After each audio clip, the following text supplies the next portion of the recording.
গত বছরের ৭ অক্টোবর ইসরায়েলে ঢুকে অতর্কিত হামলা চালিয়েছিল হামাস। পাল্টা জবাবে টানা ১ বছর ধরে গাজায় নৃশংস হামলা চালাচ্ছে ইসরায়েল।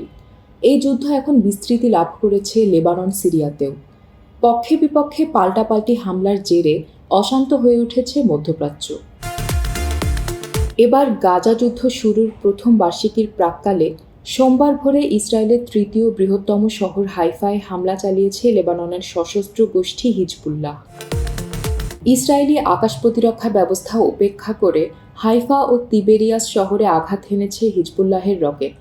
আহত হয়েছে ১০ জন।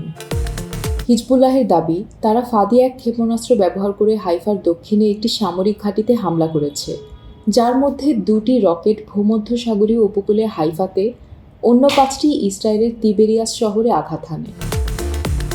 স্থানীয় পুলিশ জানিয়েছে, রোববার হিজবুল্লাহের রকেটের আঘাতে হাইফায় বেশ কয়েকটি ভবন ক্ষতিগ্রস্ত হয়েছে। সামান্য আহত হওয়ায় কয়েকজনকে চিকিৎসার জন্য নিকটবর্তী হাসপাতালে নিয়ে যাওয়া হয়েছে। এই প্রথম হাইফার বাসিন্দারা শহরের ভিতরে হিজবুল্লাহের রকেট হামলা দেখেছেন।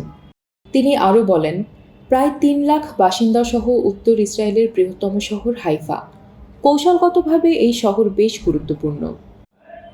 এখানে একটি বন্দর, তেল শোধনাগার এবং শিল্প কমপ্লেক্স রয়েছে। এটি হিজবুল্লাহর আক্রমণের লক্ষ্যবস্তু হবে ইসরায়েলিরা ভাবতে পারেনি। এই আক্রমণ ইসরায়েলকে প্রভাবিত করতে পারে।